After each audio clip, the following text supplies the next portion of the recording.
이 시간 우리에게 주시는 하나님의 말씀은 신약성경 고린도전서 1장 18절로 24절의 말씀입니다.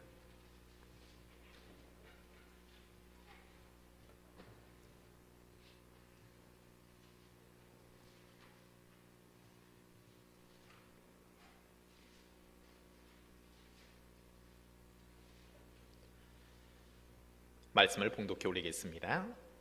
십자가의 도가 멸망하는 자들에게는 미련한 것이요 구원을 받는 우리에게는 하나님의 능력이라.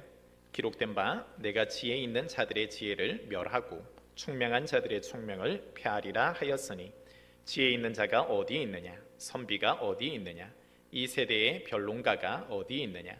하나님께서 이 세상의 지혜를 미련하게 하신 것이 아니냐.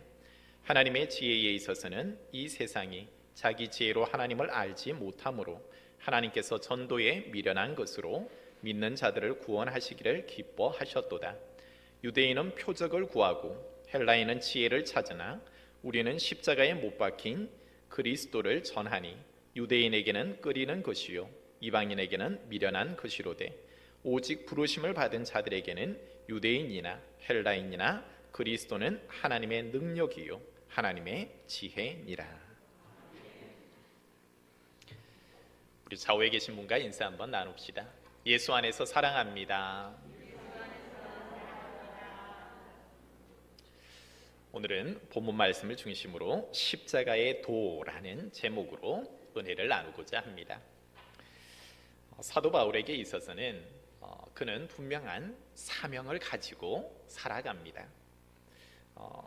고린도전서 1장 17절의 말씀에 보면, 그리스도께서 나를 보내심은 세례를 베풀게 하려 하심이 아니요 오직 복음을 전하게 하려 하심이로되, 말의 지혜로 하지 아니함은 그리스도의 십자가가 헛되지 않게 하려 함이라 라고 말합니다. 하나님께서 나를 택하여서 나에게 사명을 주셨는데, 나의 사명은 분명히 오직 복음을 전하게 한다라는 겁니다. 그리고 그 복음의 가장 핵심이 십자가라는 것입니다.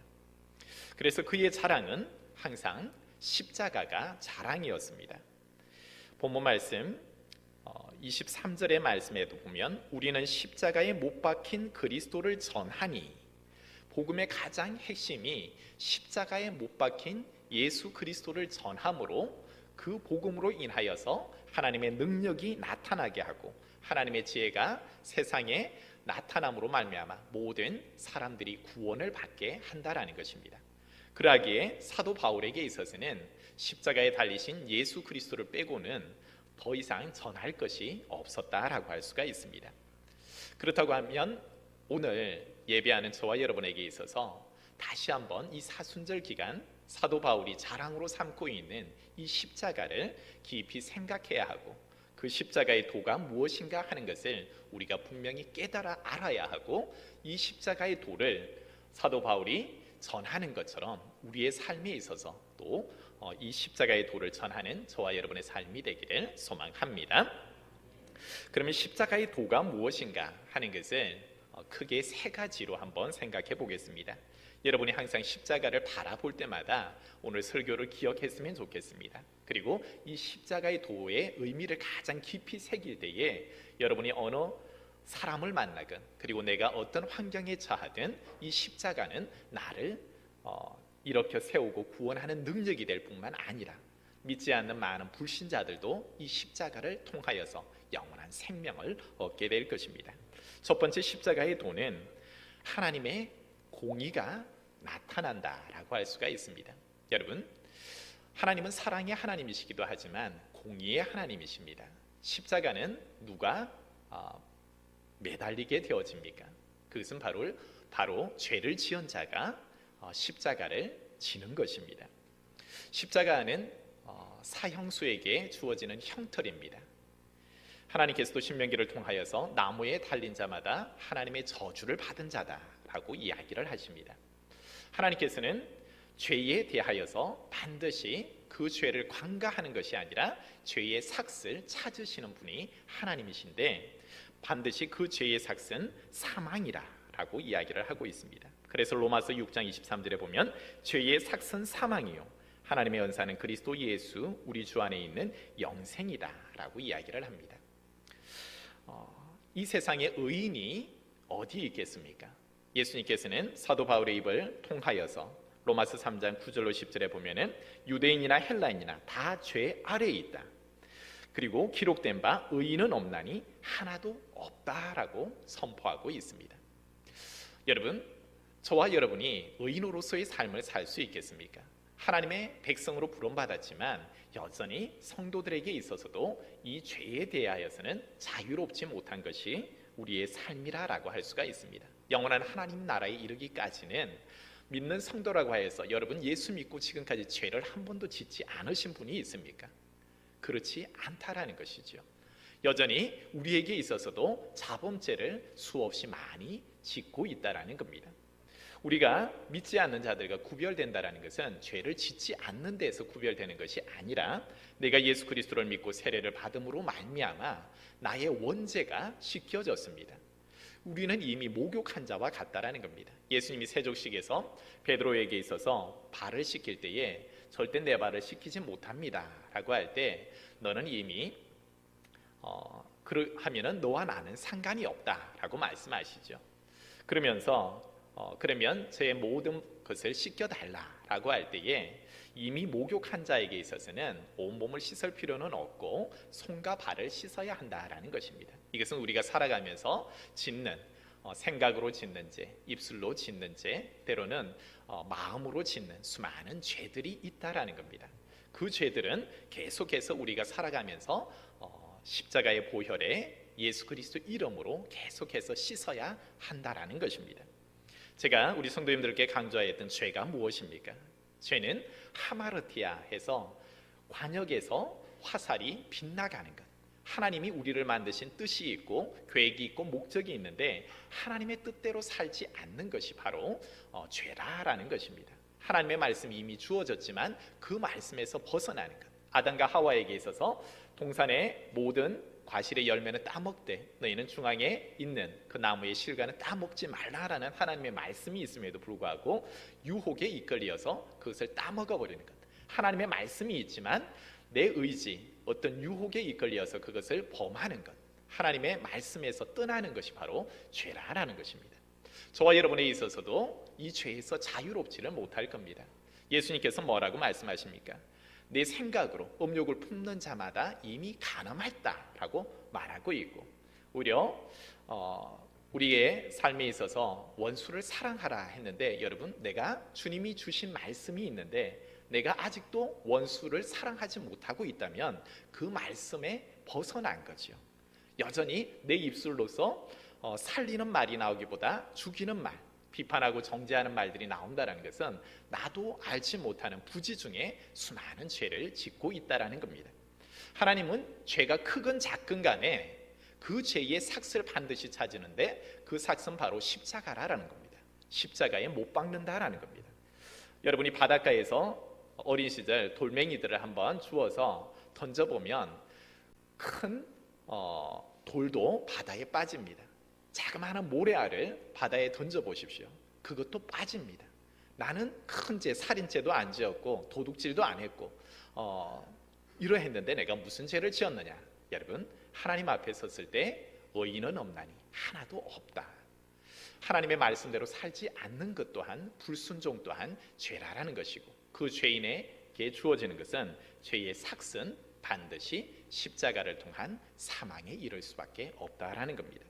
그럴 때 우리는 항상 깨어 있어야 합니다.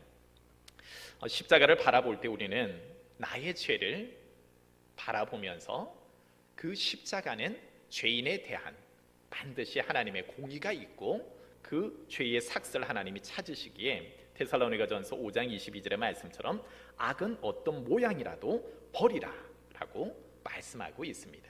내 삶을 항상 살피면서 성도들은 제가 구약의 말씀을 통해서 자주 말씀드렸죠. 하나님의 백성들이 하나님의 성소에 예배하러 나갈 때에 제일 먼저 회막문을 열고 맞닥뜨리는 것이 물두멍이라고 했죠.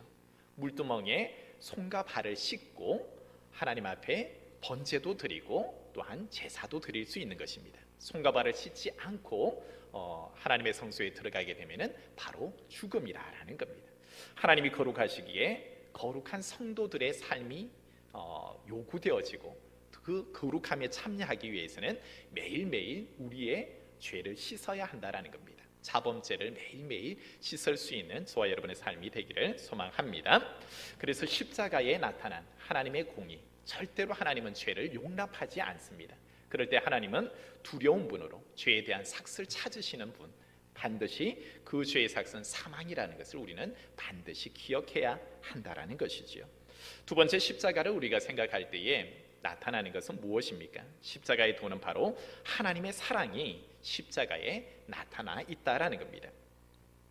우리가 끊임없이 죄를 씻는다 하더라도, 어제의 죄를 씻었다 하더라도 오늘 또 일어나 보면, 하루를 생활하다 보면은 우리가 또 수많은 죄들을 짓고 있다라는 것입니다.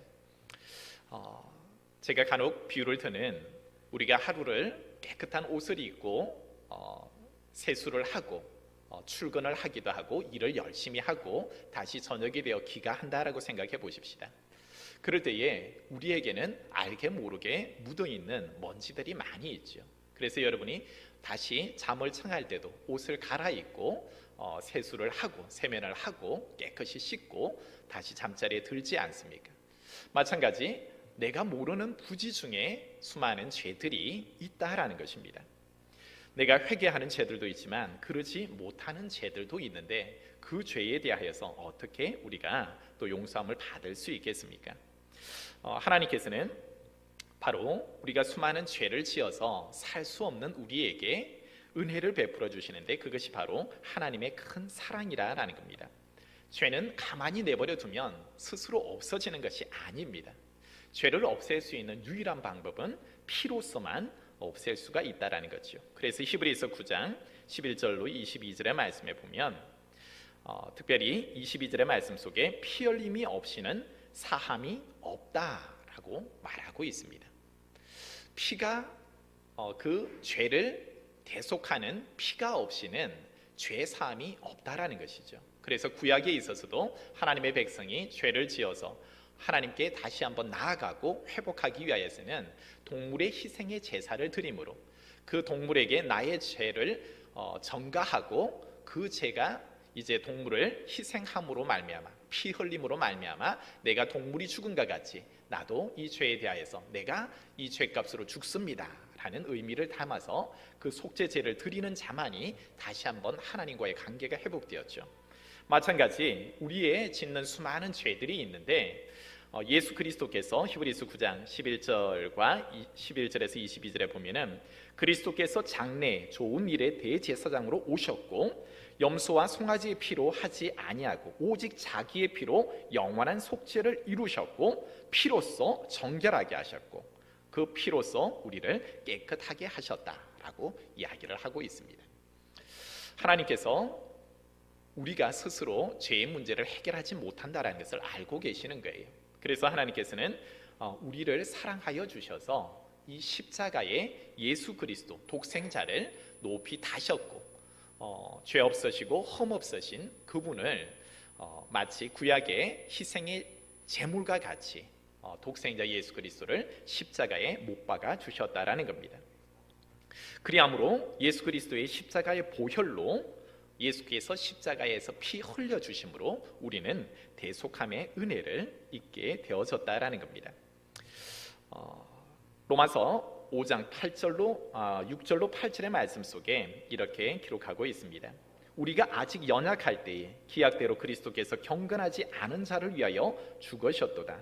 그리고 8절 말씀에 우리가 아직 죄인 되었을 때에 그리스도께서 우리를 위하여 죽으심으로 하나님께서 우리에 대한 자기 사랑을 확정하셨느니라 라고 말합니다. 무엇을 말하고 있습니까? 우리가 아직 연약할 때에, 그리고 우리가 아직 죄인 되었을 때에, 그리고 우리가 원수 되었을 때에, 하나님과 원수 되었을 때에 죄를 짓고도 회개하지도 아니하고 죄 가운데서 살아가고 있는, 여전히 그러한 가운데 있는 우리들을 하나님께서 사랑하여 주셔서 독생자를 우리의 죄를 대신하여서 십자가에 못 박고, 우리가 죽어야 하는 십자가에 예수 그리스도를 못 박고 오히려 그 피를 흘리게 하심으로 하나님의 사랑을 확증해 주셨다라고 이야기를 하고 있습니다. 이사야 53장 5절로 6절의 말씀 속에 하나님은 이 사건이 장차 예수 그리스도를 통하여서 이루어지게 될 것을 미리 예언해 주셨지요. 그가 찔림은 우리의 허물 때문이고 그가 상함은 우리의 죄악 때문이라. 그가 징계를 받음으로 우리는 평화를 누리고 그가 채찍에 맞음으로 우리는 나음을 받았도다.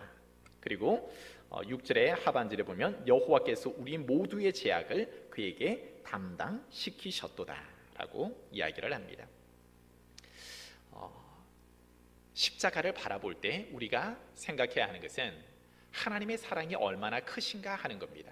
죄인들을 바라보실 때 그 죄의 삭을 반드시 찾으셔야 하는데 하나님께서는 진노 중에서도 하나님의 은혜를 잊지 않으셨죠. 그래서 우리에게 살 길을 제시해 주고자 바로 예수 그리스도를 십자가에 못 박으시고 대속 제물로 삼아 주셨다라는 겁니다. 그리하므로 우리가 징계를 받아야 하는데 오히려 예수 그리스도가 징계를 받게 하심으로 우리를 용서해 주셨고 우리를 사랑해 주셨다라는 겁니다. 그럴 때에 우리가 한번 깊이 생각해야 하는 것이 있습니다. 하나님께서는 우리가 연약하고 죄인되고 원수된 우리를 사랑해 주셨고 우리의 죄를 용서해 주셨는데 우리 또한 우리의 삶을 통하여서 이 사순절 기간 십자가를 바라볼 때 하나님이 그러하셨던 것처럼 예수님이 그러하셨던 것처럼 우리 또한 용서와 사랑이 있어야 한다라는 것입니다. 지난주 제가 말씀을 통해 선포하면서 말씀드렸죠. 요한복음 13장 34절로 35절의 말씀에 보면 예수님께서 내가 새로운 계명을 너희에게 준다. 그 새 계명이 무엇이었습니까? 내가 너희를 사랑한 것 같이 너희도 서로 사랑하라 라는 계명이었습니다. 하나님께서 우리를 사랑하신 것처럼 너희도 서로 사랑하는 것이 합당하다라는 겁니다. 그러면서 35절의 말씀 속에서는 너희가 서로 사랑하면 이로써 모든 사람이 너희가 내 제자인 줄 알리라 라고 말하고 있습니다. 우리가 이 시대에 하나님의 자녀로서 그렇게 살아가고 사람들에게 인정받는 것은 서로 물고 뜯고 싸우는 것이 아니라 예수님이 우리를 사랑한 것처럼 하나님이 우리를 사랑하신 것처럼 우리도 서로 사랑하는 것이 바로 새로운 계명이다. 너희가 그렇게 사는 것이 합당하고 그러한 삶을 살 때 모든 사람들이 너희가 내 제자인 것을 비로소 알게 될 것이다 라고 말하고 있습니다. 이 사순절 기간을 지나가면서 저와 여러분이 예수님이 아직 연약하고 죄인되고 원수된 우리들을 위하여서 십자가를 친히 지신 것처럼 우리 또한 연약한 이들을 위하여서 죄인된 이들을 위하여서 원수된 이들을 위하여서 그 십자가를 져줄 수 있어야 한다라는 것입니다. 지난 주간 라디오를 통해서 잠깐 이런 예화를 한번 듣게 되어졌습니다. 한 회사에 직원이 열심히 일하고 있는데 자녀가 아프다라는 소식을 듣게 되어서 병원에 가서 이렇게 검사를 받아보니까 백혈병에 자녀가 걸린 거예요. 부모로서 청천벽력과 같은 이 소식을 접하고 어찌할 바를 몰라 합니다. 그리고 직장 동료들도 이 소식을 알게 되어졌습니다. 그럴 때 그래도 생계를 위해서 앞으로 수술비가 많이 들어갈 거고 그 자녀가 이 병이 낫기까지 또 수많은 일들이 있을 터인데 그래서 직장을 그만두지도 못하고 전전긍긍하고 있을 때 그 동료들이 그에게 이야기합니다. 지금 내가 있어야 하는 곳은 이 직장이 아니라 언제 죽을지 모르는 내 자녀에게로 가라. 그리고 그 자녀를 간호해라 라는 것입니다. 대신에 우리가 너의 일을 담당하겠다. 우리가 돌아가면서 당번이 되어서 내가 해야 할 일들을 이렇게 하겠다라고 하고 그것을 이제 그 사장님께 이야기를 했다라는 겁니다. 그리고 사장님도 그것을 허락함으로 말미암아 1년 동안 그가 백혈병이 걸려 있는 자녀를 돌볼 수 있었고 1년 후에 복귀하여서 또 이렇게 회사 생활을 할 수 있었다라고 합니다. 여러분, 십자가를 진다라는 것은 남의 아픔, 어떤 어려움이 있을 때 그냥 나 몰라라 하는 것이 아니고 너 혼자 그 십자가를 지라라는 것이 아니라 예수님께서도 우리가 연약했을 때, 아직 원수 되었을 때, 죄인 되었을 때 그 십자가를 져 주셨죠. 그리함으로 우리가 그 사랑을 받음으로 살 수 있지 않았습니까? 마찬가지 오늘 예화처럼 우리의 주변을 둘러보면 내가 그 십자가를 조금 져줄 수 있는 것들이 충분히 있다라는 겁니다. 그럴 때 너희가 내 제자냐? 그렇다고 하면 내가 새로운 계명을 너희에게 주는데 내가 너희를 사랑한 것 같이 너희도 서로 사랑하라. 이 계명을 우리의 마음 깊이 새기고 사랑할 수 있는 그런 성도님 되시기를 소망합니다. 십자가를 바라볼 때 이제 마지막으로 우리가 생각하는 십자가의 도는 무엇인가라고 할 때 그것은 바로 십자가는 승리다라고 할 수가 있습니다.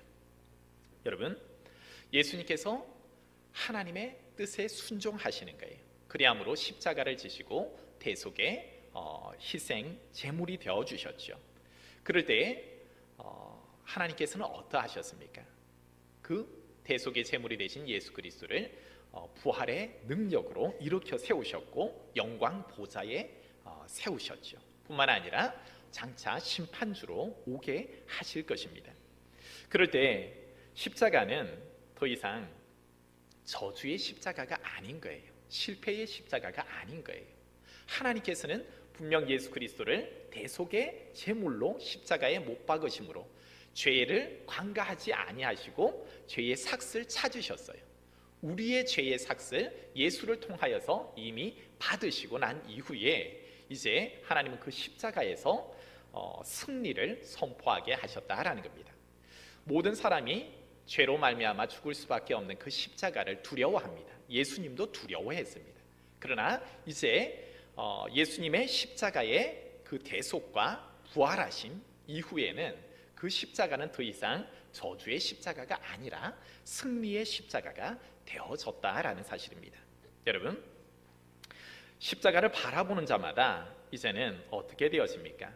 바로 죽음에서 죄에서 자유함을 얻고 이제는 사망에서 생명을 얻는 자가 되어진다라는 겁니다. 민수기 21장 8절로 9절의 말씀에 보면 하나님께서 이스라엘 백성들을 가나안 땅으로 이끄시는 중에 광야에서 이스라엘 백성들이 하나님을 원망하는 거예요. 광야길을 계속 돌다 보니까 호르산을 비롯해서 여러 가지 광야길을 가다 보니까 이제 그 백성이 지치기 시작하는 거예요. 그래서 우리를 이렇게 하려고 고생시키려고 우리를 이곳으로 데려왔느냐? 이제 만나와 메추라기도 이제 그 음식도 우리는 질렸다. 더 이상 우리가 그것을 좋아하지도 않는다 라고 불평하고 원망하기 시작합니다. 그때 하나님께서 불뱀을 그들에게 보내셨죠. 그리고 그 불뱀이 사람들을 물어서 많은 사람들이 죽게 되어졌습니다. 그때 또 백성들이 뉘우쳐서 하나님께 간구해달라, 우리가 원망함으로 죄를 범했다 하면서 그렇게 모세에게 하나님께 우리를 살려달라고 간구할 때에 하나님께서 모세에게 이렇게 말씀하십니다. 여호와께서 모세에게 이르시되 불뱀을 만들어 장대 위에 매달라 물린 자마다 그것을 보면 살리라. 모세가 놋뱀을 만들어 장대 위에 다니 뱀에게 물린 자 놋뱀을 쳐다본즉 모두 살더라 라고 기록하고 있습니다. 여러분, 죄인이 살 수 있는 유일한 방법이 무엇이겠습니까? 내 생각, 내 방법대로 자기가 구원을 이룰 수가 없다라는 겁니다. 우리에게 있어서 살 수 있는 방법은 하나님의 말씀만이, 하나님이 지시하는 그 내용만이 우리를 구원하고 살리는 줄 믿습니다. 그때 놋뱀에 물린 자들, 불뱀에 물린 자들은 하나님이 살 길을 제시해 주죠. 어리석은 것 같아 보여도 하나님께서는 모세에게 사는 방법을 가르쳐 주셨어요. 장대에 놋뱀을 높이 매달라. 그리고 물린 자마다 그것을 바라보는 자마다 살게 될 것이다 라고 말씀하셨어요. 그럴 때 그것을 바라보는 자마다 모두 살더라 라는 거예요. 오늘날 하나님께서는 예수 그리스도를 십자가에 높이 못 박고 매다셨어요. 그리고 온 인류에게 말하는 거예요. 내가 그 십자가에 못 박은 예수의 그 보혈을 내가 기쁘게 받았다. 내가 모든 인류의 죄를 다 이제는 사함을 허락한다. 내가 인류의 모든 죄를 다 속하였다 라고 이야기를 합니다. 너희들은 이제 너희가 예수 그리스도를 바라보라. 십자가에 달린 예수 그리스도를 믿으라. 그리고 예수 그리스도의 그 보혈이 너희의 죄를 씻었음을 믿으라. 그리하면 믿는 자에게는 내가 구원함을 주겠다라고 말하는 거예요. 이때 오늘 유대인들은 그것을 꺼려합니다. 그리고 헬라인들은 어리석다라고 조롱합니다. 많은 사람들이 자기의 지식과 그러한 철학과 사상을 가지고 십자가를 조롱합니다. 믿지를 않습니다. 그러한 자들은 멸망받는 자들이다라고 성경에 기록합니다. 그러나 구원받는 자는 어떻습니까? 하나님이 주신 말씀이기에, 하나님이 살리는 말씀이기에 어리석은 것 같아 보여도, 그러나 하나님의 어리석음이 인간의 지혜로움보다 더욱더 뛰어나다라는 겁니다. 그래서 십자가에 달린 예수 그리스도를 믿고 바라보는 자에게 하나님은 구원을 주시는 줄 믿습니다. 그래서 이렇게 기록합니다. 요한복음 5장 24절의 말씀에 보면 내가 진실로 진실로 너희에게 이르노니 내 말을 듣고 나 보내신 이를 믿는 자는 영생을 얻었고 심판에 이르지 아니하나니 사망에서 생명으로 옮겼느니라 라고 말하고 있습니다. 뿐만 아니라 요한복음 11장 25절로 26절에 예수께서 이르시되 나는 부활이요 생명이니 나를 믿는 자는 죽어도 살겠고 무릇 살아서 나를 믿는 자는 영원히 죽지 아니하리라. 여러분, 우리에게 있어서 구원의 능력과 지혜가 어디에 있습니까? 바로 십자가에 달린 예수 그리스도를 바라보는 자.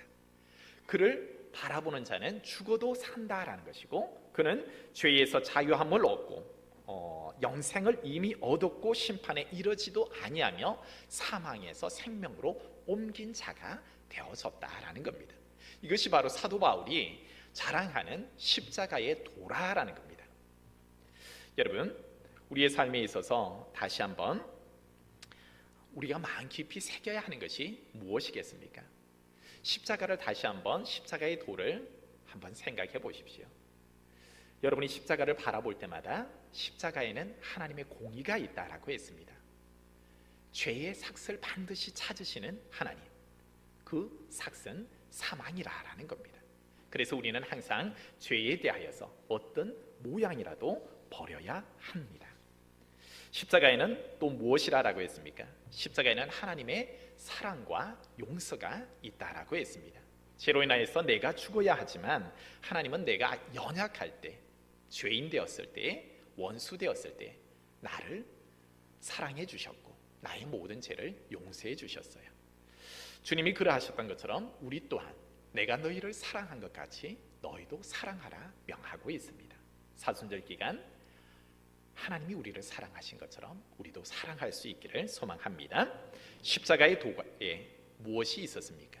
십자가는 바로 더 이상 패배와 저주의 십자가가 아닌 승리의 십자가다라는 겁니다.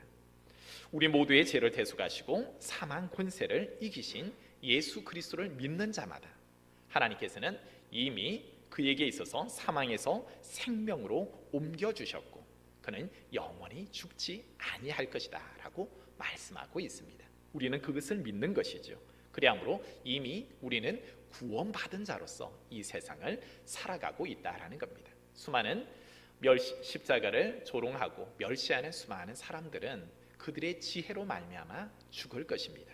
그러나 세상 사람들이 바라보기에 십자가를 믿는, 십자가에 달린 예수를 바라보고 그를 믿는 우리는 미련해 보이지만 그 십자가의 도는 하나님의 능력이 되고 승리가 되어지고 하나님의 지혜가 거기에 있어서 모든 이들을 살리는 것이 되어진다라는 겁니다. 이제 바라기는 여러분 십자가를 사도 바울처럼 자랑할 수 있는 저와 여러분이 되기를 소망합니다. 그래서 사순절 기간 달려가면서 사도 바울이 우리에게 가르쳐 주시는 내가 자랑하는 이 십자가의 도를 우리 또한 아직도 믿지 않은 수많은 영혼들에게 먼저는 내가 이 십자가의 도를 마음 깊이 새겨야 하고 이해되게 해야 하고 그리고 그 도를 통하여서 내가 먼저 일어나야 하고 또 내 주변에 있는 많은 이들에게 사도 바울이 십자가의 도를 자랑하는 것, 복음을 전하는 것, 그 전도에 미련한 것으로 하나님은 세상을 구원하신다라는 것을 우리가 생각하면서 오늘도 하나님의 기쁨 되어지는 저와 여러분의 삶 되기를 소망합니다.